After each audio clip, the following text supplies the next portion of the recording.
What a beautiful day we're having outside. It's the last week of October, and thanks to global warming, it's like 78 degrees in the Midwest, which is pretty, rare, because a few years ago it was even snowing during this time. So yeah, it's pretty nice. Probably gonna film some videos outside. But before I start the video, please like and subscribe, and don't forget to hit the bell icon so you know when I upload. So I'm using a little piece of paper because I don't know, I guess I don't have the brain power right now to memorize all this stuff, but it's just a good start for me to be able to say what I need to say.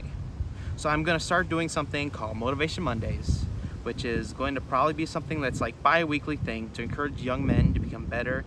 And by saying that I'm a young man myself, maybe I can inspire those who are teenagers or early 20-year-olds to push harder so they can do some of the fun things that I do on my channel, like travel, go on dates, all that other fun stuff.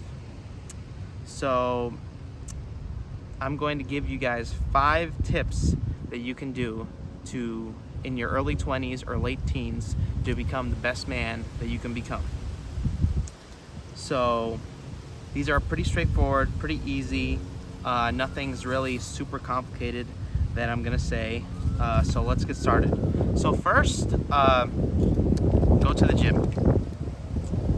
Get under 20% body fat and get your testosterone checked if you lack the energy.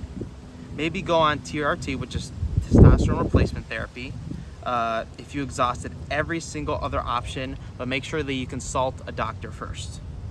You ideally want to lift 3 days a week minimum, but 5 to 6 days is best for the gains and the best results. So you should aim for 6 days a week, or you can do, for example, like let's say 3, 4, 5 days lifting, and then some of those days you can be playing a sport.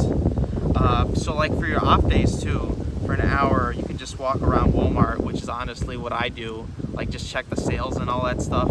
This is ideal if you live like in a really unsafe area, or you just want a place that's, I guess, give yourself something to do, stay inside the nice warm, and I guess the gyms are all closed.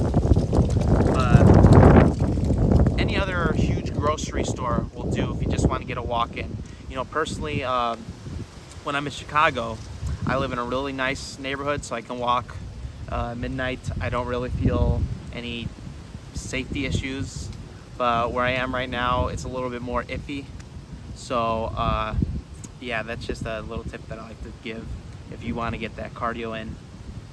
Yeah, because being under 20% body fat, anything above that, it's like very unhealthy over time. It's something I need to work on too, but I've been losing weight over time, so I'm getting closer and closer to that goal. So the second thing that you can do is you can get an education or a certification in something that makes you money. Okay, not something that you enjoy, something that makes you money. If you want to do something you love, you can make it your side hustle, but you need money to build wealth in order to have the independence and to be able to do all the fun stuff. You don't have to go to grad school or even get a 4-year degree to make money. There are plenty of jobs that only require an associate's degree and some training, such as in most trades and plumbing. Like plumbing's a pretty good one. If you already have an education or you don't want to go to school, this is the third thing that you can do, which basically anyone can do anyways, is third, you do a 9 to 5 with a side hustle. So meaning you're working 40 hours a week plus your side hustle. But if you don't have a side hustle, you work 60 hours a week or more. If you're in school, like you're in college, try to aim to do 20 hours a week, or do a side hustle or a little bit of mix in between the two, or do as much as you can handle while being able to maintain the grades you want. Because I understand, like for certain programs in graduate schools, it's going to be a lot more difficult to work 20 hours a week, especially if you're doing all this academic work or if you're doing accelerated academic work. If you are making minimum wage and you are not in school, you should be working a minimum of 60 hours a week, which includes your side hustle. And that's a minimum. No exceptions at all whatsoever. Ideally, it should be 70 to 80. but 60 hours a week is much more manageable if you actually want to have a life and you actually want to, I guess, go to the gym and stuff like that. So a good example is for if you want to take an off week, I guess a deload week of work. Like let's say you can work 60 hours a week for, let's say, 3 weeks in a row, and then the next week, if it's possible, if your job lets you, you work 20 hours a week, or you work maybe take that week off or something like that, so it ends up being even. What the hell is that? But the point is, you should be working as hard as you can, working that 70, 80 hours, like especially if you're working that 70, 80 hour work week. You need to take like a deload week where you work a lot less, because you might need to go to the DMV, you might need to get a bunch of groceries, you know. A lot of stuff is open during the week, and if you're working during the week, and obviously during the daytime, and if you're working throughout the whole daytime, you know, you obviously need to do that stuff. So sometimes you might need to take a week where you work less in order to be able to have time to be able to do the stuff you need to do, like get your ID, driver's license, renew your license. But it's better to work 60 hours a week, and let's say you work 100 hours a week, right? 100 hours within a pay period or something like that. It's better to work 100 hours in 2 weeks than it is to work 100 hours in, like, let's say, a week.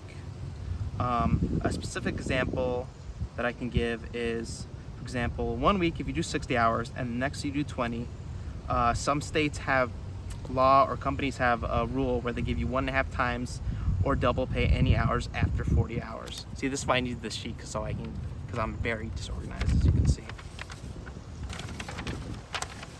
If you're working a job that pays $10 flat, and you work like a job $10 flat, like let's say after taxes and all that stuff, and you work 80 hours a week in 2 weeks, or 40 each week, that is an $800 check.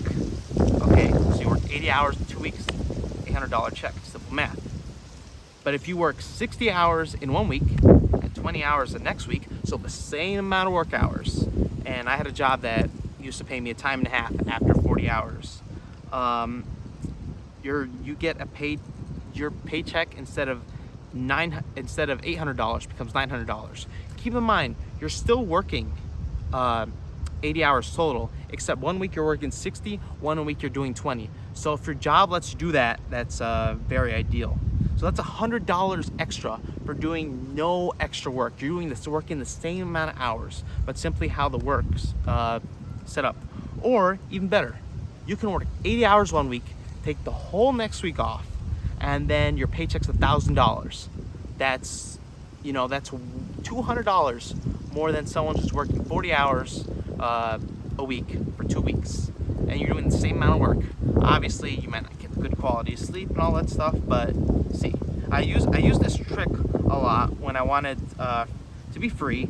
I offered to work more hours at my job in exchange for time off. As a result, I got paid more for the same amount of work, but I still tried to work over 50 hours a week when I was working in the summer.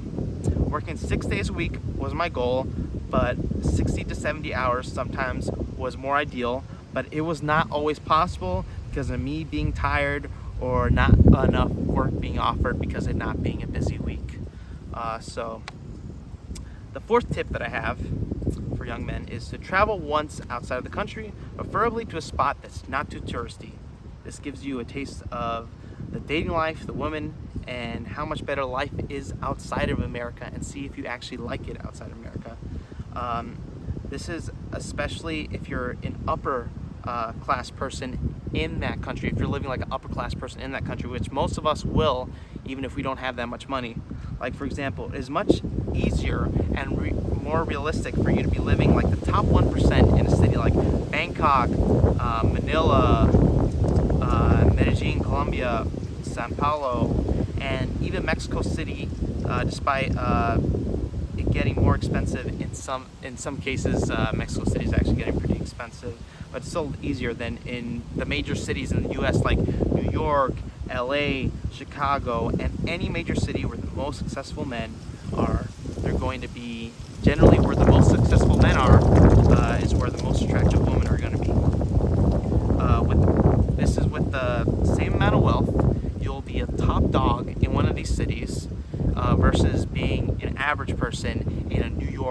LA, Chicago, and you can live like a king in these second world countries, except maybe in Mexico City. And you can live even better in a third world country, generally. And even some first world countries, I'm pretty sure Spain's first world, but it's pretty cheap. But you won't be living like a king for, like, let's say $1,000 a month, but you'll be living a lot better than you would be in Chicago, LA, New York.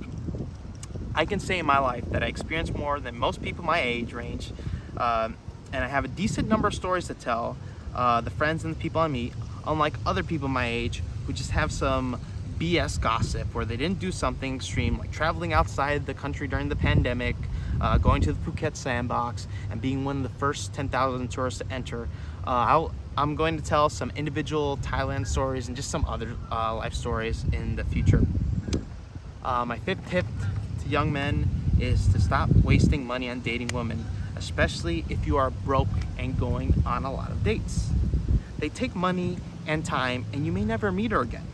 So do a lot of low commitment dates, like coffee date or maybe lunch date, because a lot of places have cheap lunch specials, and they can be very nice looking and very different, especially if it's a different restaurant. Like, for example, if you want to do a mid restaurant, you're not going to take it to Applebee's. You're going to take your, like, let's say some Asian restaurant that doesn't have to be expensive. It just has to be looking somewhat nice in between. Be a little bit more creative. Don't take her to the basic Applebee's, I don't know what else, Texas Roadhouse, you know. If you're going to be cheap, at least be a little bit more creative. Use a restaurant that you like, you know, that has at least a nice sitting area. There are plenty of cheap, well, no restaurant's really cheap right now. Plenty of cheaper options that have a nice sit-in and show that you have a little bit more taste and that you're not some basic dude. Here's the thing. If you live on a college campus, you should have many places to go in a short area so you can make the dates last longer and do different things in a small place. For example, you can go for a coffee, then you can go for bowling for a bit, then you can grab a cheap lunch, then you can watch a sporting event, and then you could even go to a party. These ideas for college campus dates are endless and usually less scary for girls to do since they know the place, since obviously it's on the college campus, and they feel safe to go on a date with a stranger, even if it's a little late in the day. Women are always going to be around and they're replaceable, but keep in mind money and education are more important, especially in younger years, because it can take more time to reach the goals. It can take more time to reach the goals, and that you should be able to focus on making money and working out. Those are the things that are going to be most important to you. You are generally going to have an easier time dating in your 30s and 40s, especially when it comes to dating college age women. Especially if you're in great shape and you have all this money and all this experience, that all this money so you can provide them with experiences, have fun, and it's way more attractive than if you're 18 to 22, fat, broke, and with no life experience whatsoever. So this is a quote by Aristotle. He said, "The ideal age for marriage in men is 37 or a little bit before. The ideal age for marriage in women is 18. The average life expectancy at the time," keep in mind this was like 400 BC when he was alive, was 35, according to a quick, easy Google search. So if he was alive today, he might say something like 45 to 55 for men and 18 for women. Only the wealthiest and most powerful men got to live this long, which means that if you wanted to have children at 35 back then, you are a woman, and you are a winner, and the women the women want winners. All the losers died due to starvation, sickness, lack of nutrition, and just not being motivated, which is some way to see if someone was really wealthy back then. We are living in a strange time where the bottom 20% of men who don't want to work and are weak physically and mentally can still live and get government assistance, whereas 3,000 years ago these men would have starved and not got to reproduce. which is why women wanted all the winners back then, and women had to share a winner, and now they are not willing to share a winner because they think that they're about the same amount as women as men, and now they all think they can get the top 20% guy, but they all actually can't. But if you are that top 20% guy, dating will be so much easier. We are all children and descendants of people who at one point in history were the top 20%, 10 to 20% of men who survived war, famines, and by being physically and mentally stronger than 80 to 90% of the men who didn't get to reproduce throughout most of human history. So we need to start acting like it. So I want to thank you guys for watching my video. Don't forget to subscribe, like the video, and follow me on my other socials down below, including Rumble. I'll catch you guys in the next video. Thanks.